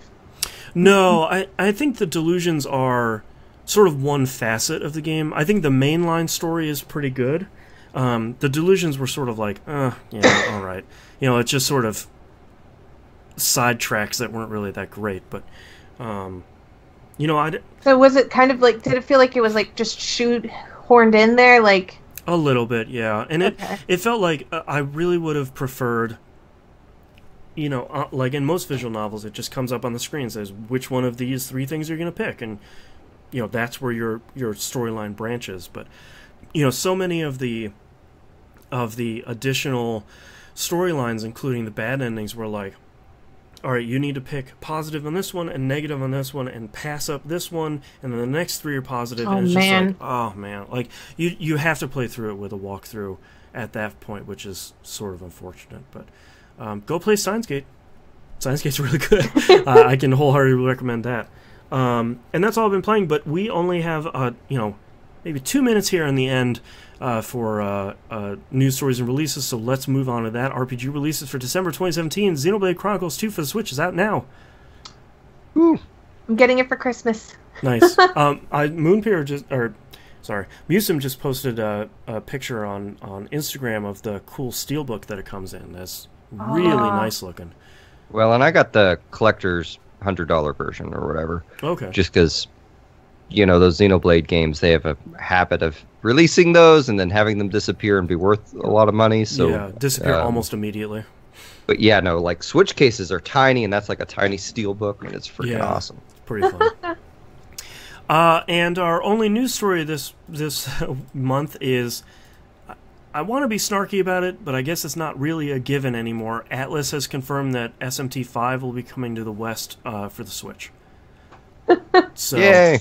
I'm glad. I maybe was sort of taking that for granted. But I guess so. I'm glad they announced it. People were acting like that was like a big deal, and I was like, I thought this was a given. Why am I... The last SMT game that didn't come over here, besides like maybe the MMO, which you could still play, Yeah, like that mobile game is maybe the last one. Yeah, like we got both versions of 4. We got #FE, which would be great on the Switch. Wink, wink. Please put that on the Switch. I'll buy it again. I'd love to play it. I don't want to do the Wii U thing anymore. I'm done. Yeah, I have my Wii U. I think it's boxed up. Yeah, it's sitting over here on a shelf. Switch is just the perfect freaking console for these things. So yes. And I know they'll have to modify it slightly because of the whole cell phone thing, but they can do that. You can do that. I believe in you, Atlas. Yeah, I think the only SMT game, and I realize there's... Persona is an SMT, but they share, 75% of their resources. Eternal Punishment, the remake, didn't come over here. Like, that's the only one I can think of the last 15 years. How cool would it be if they got, like, an app for that game on your phone while you're playing? So that way you could get, like, the game's, like, text and stuff on your phone. Yeah. That would be amazing. Just an app. So that way, like, then they don't even have to, like, put that in the game and take up screen space. You can just, like... I like it. If they could make take my idea. Hire Mina. If they could make the app like a virus too, so every time you delete it, it comes back anyway. Like Persona 5. Exactly. Like, good times. All right, that's our episode this month. Thank you very much, everyone, for listening. If you'd like to visit us, you can do so at pickingupthepixels.com. Tweet us at pickingupPixels, no the in there. Email us fans at pickingupthepixels.com. The link to the Discord server and all the other links on the right-hand side of the page. Musum, where can we find you? You can get my music at musum.bandcamp.com, also on iTunes and Spotify, and check out my other podcast, thecarouselpodcast.com. And Mina, where can we find you? You can find me on YouTube or on Twitch under Mina KO Rocket. And you can listen to my other show at tvgp.tv, that video game podcast. And you can watch this show live, twitch.tv/E1M1 Network, youtube.com/that video game podcast, and become a patron, patreon.com/E1M1. Get cool behind-the-scenes stuff for your monies. And now, if you listen to TVGP, you can vote on, every other month, you can vote on the Game Club game. So make your voice heard. And I think that's it. So our adventure continues next month. Bye. Bye. And thank you very much, everyone, for watching live. Appreciate you hanging out for a little over 2 hours. Always appreciate all you fine ladies and gents hanging out. We'll see you next month. Bye.